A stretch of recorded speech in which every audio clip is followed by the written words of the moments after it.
3 nëntor 1443.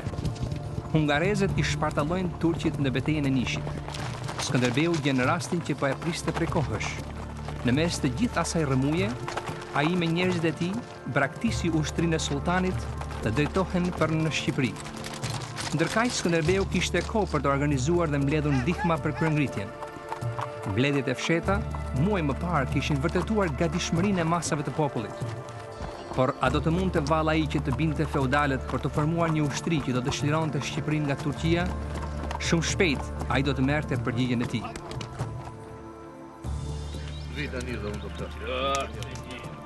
Unë po u them, kjo luftë do të na shkatërrojë krejt. Kush do të kujdeset për tokat tonë? Për bagdit? Për të mbjellët tonë? Të lumt goja e Femir, general. E përse duhet ta mbështesim ne Skënderbeun xha? Ha? Që gjithë shërbyesit tanë të shkojnë edhe të mblidhen pas ushtrisë ti. Ai do të na shkatërrojë ne të gjithëve. Askush nuk e do një luftë tjetër. Ndoshta jo më shumë edhe se vetë turqit. Jo, unë nuk po besoj vesh vetë mi. Po ju të gjithë u betua se do ta përkranin Skënderben. Tani dëgjoj këtë bisedë tarathare. Tu vi turp nga vetja të gjithëve. Ne duhet ta lëmë me një anë krenarin e të bashkojmë shpatat tona me Skënderbeun. Të ndarë ne nuk mund të arrijmë kur fitoren. Ti po na akuzon ne për tradhti? Po Skënderbeu ka qenë duke luftuar për turqit.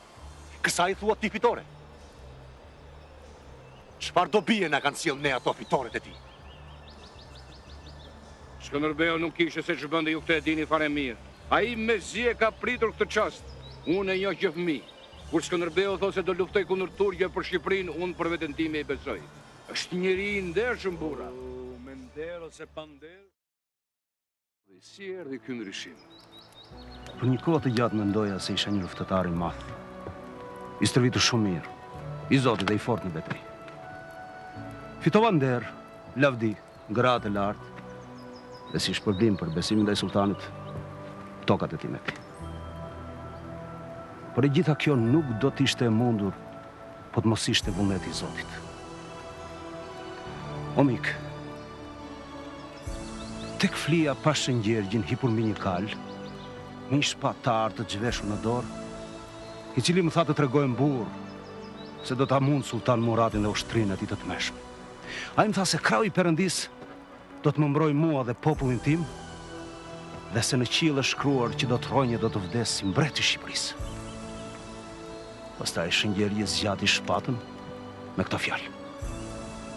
Merre këtë shpatë, armë që ta dërgon dora e Zotit vet, dhe me këtë shtri për tokë të gjithë armiqt që luftojnë kundër teje, kundër Shqipërisë dhe krishtërimit. Kjo ëndër më ka çuar zemrën pesh. Tani nuk druhem. Kjo është një gjë e mrekullueshme, Gjergj, që flet për besimin e patundur që ti ke ruajtur në zemrën tënde për vite me radhë. Tani duhet ta bësh qartë çështjen për cilën lufton. Tu heqësh nga mendja njerëzve dyshimin që të ndjekin pas me dëshirë dhe vullnet. O mik, dëshira ime nuk është që të bëhem simbol i fesë, por një njeri me zemër të vërtet. E kujt kishe ti besën? Nuk dua të filloj një luftë tjetër të shenjtë. E vërteta është ajo që mund të besohet në zemrat e njerëzve. Po, miku im. Dhe e vërteta është e pavdekshme, siç është i patundur besimi te Krishti. Mos mendo se mund t'ja japësh besën tjetër kujt veç se Krishtit, sepse në sytë e Perëndis ekziston vetëm një kish. Ndarjen e ka sjell mëkati i njeriu të Gjergj. Po kjo që kërkon të bësh ti është një gjë e mirë shumë edhe unë nuk kam asnjë dilemë për ty. Nëse Perëndia të ka përgatitur për një moment si ky tani, historia do ta vërtetojë këtë Gjergj. Tani e kuptoj se çfarë duhet të bëj.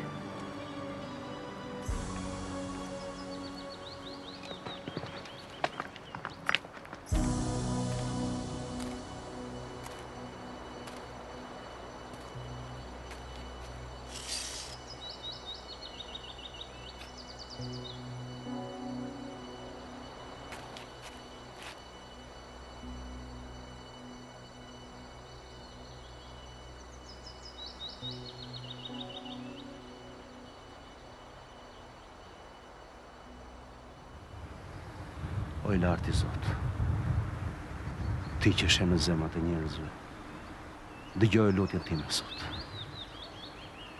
Më mëso të vërtetën që të flasë nga zemra si njeri i denjë për ty. Nderë më këtë më pa kufi, por i gjithë nderi të përket ty, dhe unë me përullësi e besoj se ti më ke përgatitur për këtë kohë që ti pri popullit shqiptar. Por të lutem mo atë, si pas vullnetit tënë njerëzit jenë të lirë, dhe ti një ditë të sjellësh lirin të gjithë shqiptarëve.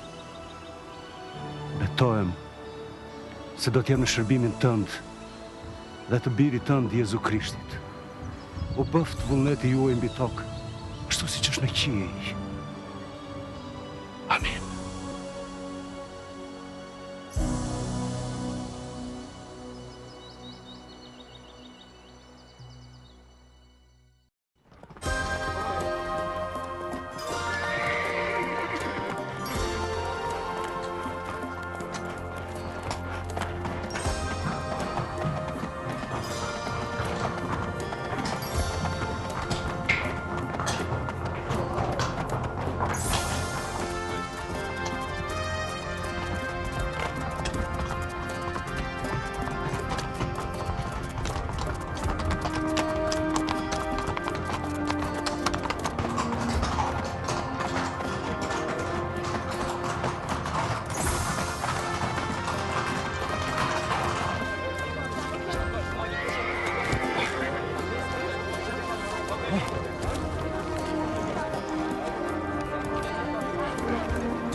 O burrat e Shqipërisë, kjo është një ditë e lumtur për mua. Liria mbretëron aty ku askush s'mund na grabis. Ajo është në zemrat tona. Sot, historia kërkon të rikthejë Shqipërisë trashëgiminë e vet. Vëllezër, nuk ka për njeriu detyrë më fisnike se sa të mbrojë vendin e vet. Për 25 vjet me radhë, unë isha larg në Alladoll, por Zoti i Madh e Mëshirshëm më ktheu përsëri midis jush. Dhe në sajt të hirit të tij, Shqipërisë do t'i rikthehet liria shumë pritur. Unë jam shqiptar. Bravo Shqipëria! Dhe do të luktoj si ti.